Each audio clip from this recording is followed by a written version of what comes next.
നമസ്കാരം, ന്യൂസ് കാർഡിലേക്ക് സ്വാഗതം. ചിദംബരം സംവിധാനം ചെയ്ത മഞ്ഞുമൽ ബോയ്സ് എന്ന ചിത്രത്തിലെ കൊടൈക്കനാലിൽ ഗുണ കേവിലേതായി കാണിക്കുന്ന അപകടകരമായ രംഗങ്ങളാണ് ഇപ്പോൾ സമൂഹ മാധ്യമങ്ങളിൽ ചർച്ചാ വിഷയം. വർഷങ്ങൾക്ക് മുൻപ് കമലഹാസൻ അഭിനയിച്ച ഗുണ എന്ന ചിത്രത്തിൽ നായികയെ തട്ടിക്കൊണ്ടുപോയി പാർപ്പിക്കുന്ന സ്ഥലമായി കാണിച്ച ഗുഹയാണ് മുൻപും ചെകുത്താന്റെ അടുക്കള എന്നും ഈ ഗുണ കേവ് അറിയപ്പെടുന്നു.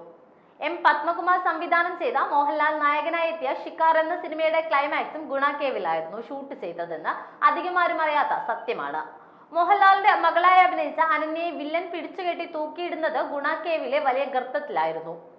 ഡ്യൂപ്പ് പോലും ഇല്ലാതെയാണ് അനന്യയും മോഹൻലാലും ആ രംഗങ്ങളിൽ അഭിനയിച്ചത്. ചിത്രത്തിന്റെ സംവിധായകൻ എം പത്മകുമാർ മഞ്ഞുമൽ ബോയ്സ് ആദ്യ ദിനം തന്നെ കണ്ടെന്നും ഇത്രയും അപകടം പിടിച്ച രംഗം മനോഹരമായി ഒരുക്കിയ അണിയറ പ്രവർത്തകരെ അഭിനന്ദിക്കുന്നുവെന്നും പത്മകുമാർ പറഞ്ഞു. ഞാൻ സംവിധാനം ചെയ്ത ഷിക്കാർ എന്ന സിനിമയുടെ ക്ലൈമാക്സ് ഷൂട്ട് ചെയ്തത് കൊടൈക്കനാലിലെ ഗുണ കേവ് എന്നറിയപ്പെടുന്ന സ്ഥലത്തായിരുന്നു. അതുപോലെ ഒരു സ്ഥലത്താണ് ക്ലൈമാക്സ് വേണ്ടിയിരുന്നത്. അതാണ് ഗുണ കേവിൽ ഷൂട്ട് ചെയ്യാൻ കാരണം. വില്ലൻ ഒരു പെൺകുട്ടിയെ തട്ടിക്കൊണ്ടുപോയി അവിടെ കെട്ടിവെച്ചിരിക്കുകയാണ്. ആ കുട്ടിയെ ലാലേട്ടന്റെ കഥാപാത്രം രക്ഷിക്കുന്നതാണ് കഥ. ത്യാഗരാജൻ മാസ്റ്റർ ആണ് ആക്ഷൻ ഡയറക്ടർ. അദ്ദേഹം സിനിമാറ്റോഗ്രാഫ് ഫ്രെയിം കൊണ്ട് കുറെ ലൊക്കേഷൻ നോക്കാൻ പോയി. കൊടൈക്കനാലിൽ ഇങ്ങനെ ഒരു സ്ഥലം ഉണ്ടെന്നറിഞ്ഞത് അദ്ദേഹമാണ് പോയി കണ്ടുപിടിക്കുന്നത്. കമലഹാസന്റെ ഗുണ അവിടെയാണ് ചിത്രീകരിച്ചത് എന്ന് ഞങ്ങൾ മനസ്സിലാക്കുകയും ചെയ്തു. അവിടെ പോയി വീഡിയോ എടുത്തുകൊണ്ടുവന്ന് എന്നെയും ലാലേട്ടനെയും ഒക്കെ കാണിച്ചു. അവിടെ ഫൈറ്റ് ഒന്നും അങ്ങനെ ഷൂട്ട് ചെയ്തിട്ടില്ല. അധികം ആരും ഷൂട്ട് ചെയ്തിട്ടില്ലാത്ത സ്ഥലവുമാണ്.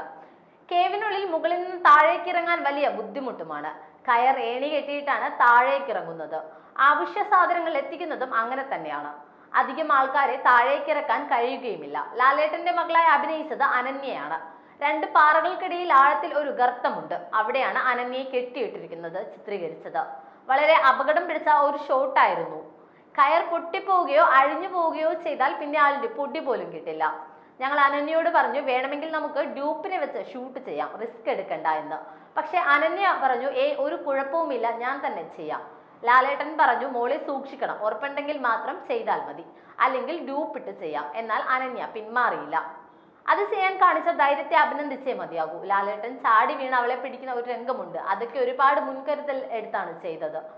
അദ്ദേഹവും ഒരുപാട് റിസ്ക് എടുത്താണ് അത് ചെയ്തത്. അദ്ദേഹത്തെയും അഭിനന്ദിക്കാതെ തരമില്ല. മഞ്ഞുമൽ ബോയ്സിൽ കാണിക്കുന്നത് പോലെ ശ്രീനാഥ് ബാസി താഴേക്ക് പോകുന്നത് പോലെയുള്ള നിരവധി ഗർത്തങ്ങൾ അവിടെയുണ്ട്. പെട്ടെന്ന് നമുക്ക് കുഴികൾ ഉണ്ടെന്ന് മനസ്സിലാകില്ല. ചവിട്ടിയാൽ ചിലപ്പോൾ നേരെ താഴേക്ക് പോകും. വലിയ ഗർത്തങ്ങളിലായിരിക്കും പതിക്കുക. ഷൂട്ടിനിടയ്ക്ക് ലാലേട്ടൻ എല്ലാവരോടും പറയും, മോനെ സൂക്ഷിച്ചിറങ്ങണേ, സൂക്ഷിക്കണേ എന്ന്. ഷൂട്ട് തുടങ്ങിക്കഴിഞ്ഞാൽ നമ്മൾ അതിന്റെ ഒരു ആവേശത്തിലായിരിക്കും, ഒന്നും ശ്രദ്ധിക്കില്ല. ആദ്യത്തെ ഭാഗമൊക്കെ മുകളിലാണ് ഷൂട്ട് ചെയ്തത്. അനന്യയെ കെട്ടിയിട്ടതും ഫൈറ്റും ഒക്കെ താഴെയാണ് ഷൂട്ട് ചെയ്തത്. കയർ ഏണി കെട്ടി താഴേക്ക് ഇറങ്ങും. വൈകിട്ട് 4 മണി വരെ ഷൂട്ട് ചെയ്യാൻ പറ്റും. അതുവരെ ഭക്ഷണമൊന്നും ഉണ്ടാകില്ല. രാവിലെ ഇറങ്ങുമ്പോൾ കയ്യിൽ സൂക്ഷിക്കുന്ന ബിസ്ക്കറ്റും വെള്ളമൊക്കെയാണ് വൈകിട്ട് വരെ കഴിക്കുന്നത്. ഷൂട്ട് തീർത്തിട്ടേ മുകളിൽ കയറാൻ കഴിയൂ. ഇത്രയും ഭീകരമായ സ്ഥലമാണല്ലോ അന്ന് ഷൂട്ട് നടക്കുന്ന സമയത്ത് ആലോചിച്ചിട്ടില്ല.